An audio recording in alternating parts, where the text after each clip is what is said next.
C'est bon, allez, vas-y, saute.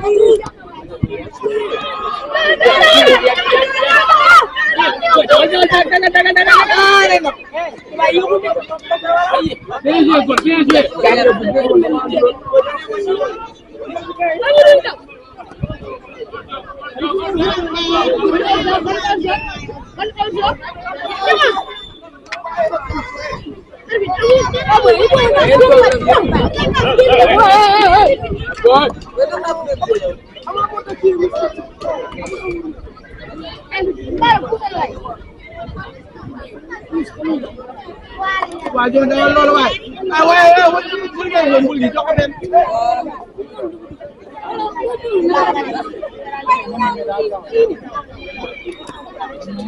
Am yow arbitre.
ban chaîne la.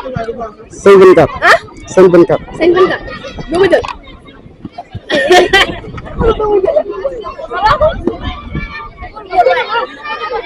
Joosi kaay.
De la 4e D. On a perdu par 3 buts à 0. On n'a pas été réaliste. On a eu des occasions, on les a pas concrétisées. On a eu également un penalty manqué dans le match. Maintenant, le moral des joueurs n'était pas au rendez-vous. Du coup, on a fini par encaisser d'autres buts en voulant égaliser. Peut-être la foule, parce que j'ai vu que les matchs précédents, les élèves ils se donnaient à fond. Mais aujourd'hui, avec la présence certainement des filles au niveau du terrain, au lieu d'être efficaces, ils ont essayé de jouer pour le spectacle et non pour gagner la finale. Bon, c'est à pérenniser, hein, parce que je vois que les élèves sont là. Il n'y a pas que les études. On a des études et sport. Donc, si on peut rendre les conditions meilleures, je pense que ça peut aller. Bon, que ce soit toujours dans le fair play. Parce que c'est toujours Saint-Gabriel qui gagne. Il n'y a pas de perdant. C'est ça l'essentiel. Bon, je les félicite quand même. Ils ont fait du bon jeu. Ils ont été réalistes. Et ils ont marqué de bons buts quand même. Oui. Bon, du courage, hein, et on se prépare pour les échéances à venir. Bon, je remercie tout le monde. Mes collègues qui sont là-bas de l'autre côté. Je remercie également le coach de l'autre équipe, M. Tine. Tous les spectateurs, le directeur du collège.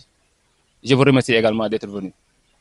Ok, je vous en prie. Bon, bonjour, je m'appelle Ousmane Baïfaï. La finale, nous sommes ravis d'être ici là présents aujourd'hui pour la grande finale, mais la finale n'était ni facile ni difficile. Donc, je vous tiens à remercier tout le monde pour cette présence, pour nous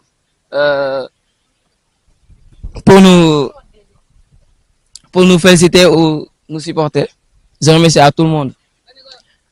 waaw laaj boobu lu ko waral kii bi la découragé bi non 3-0 moom métti 3-0 fexeel bu ne ko dugg TikTok dégg nga waaw 3-0 yi moo métti moom moo ñu jàpp moo tax ma laaj bal bi.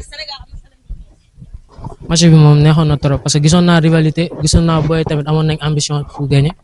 waaye peut-être dañ leen a ëpp expérience wala dañoo yàgg jouer rek mais du loolu sax bien vrai suñu rek lañ parce que dañuy dem nam 4e lañu dem.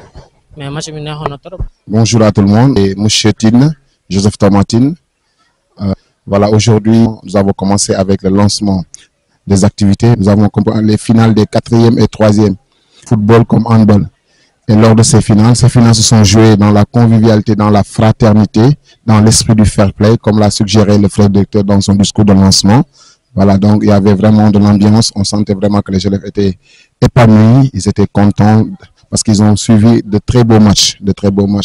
Voilà, donc la journée actuellement, ça se passe très bien. Et la finale s'est soldée avec la victoire de la 3e B qui a gagné la 4e E, 3 buts à 0. Voilà, aujourd'hui, je me suis présenté comme coach puisque je suis le prof titulaire, la 3e B. Pour la victoire, vraiment, on est très heureux, on est très content. Les élèves, ils ont manifesté leur joie avec des chants, des cris. Voilà, ça a été un très beau match, voilà, qui s'est soldé avec la victoire, comme je dois dire, avec la classe de la 3e B, ma classe où je suis titulaire. Voilà.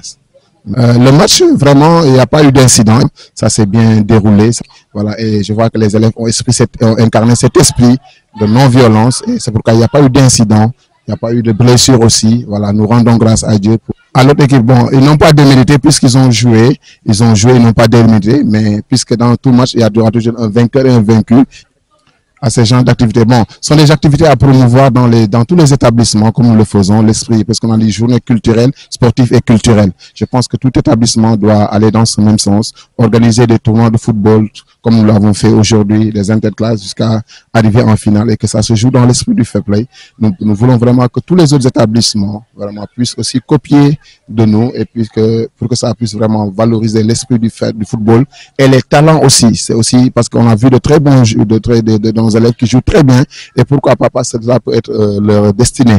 Bon, je termine simplement par féliciter tout le monde, l'encadrement, le directeur, l'administration, le corps professoral, les élèves qui sont là, vraiment qui nous accompagnent dans l'organisation, le gouvernement scolaire du collège, vraiment qui nous accompagne, qui encadre ces activités. Nous leur disons vraiment merci, voilà, pour ce soutien, pour cet apport, voilà, dans le travail, la collégialité dans le travail. Vraiment, nous disons merci à tout le monde.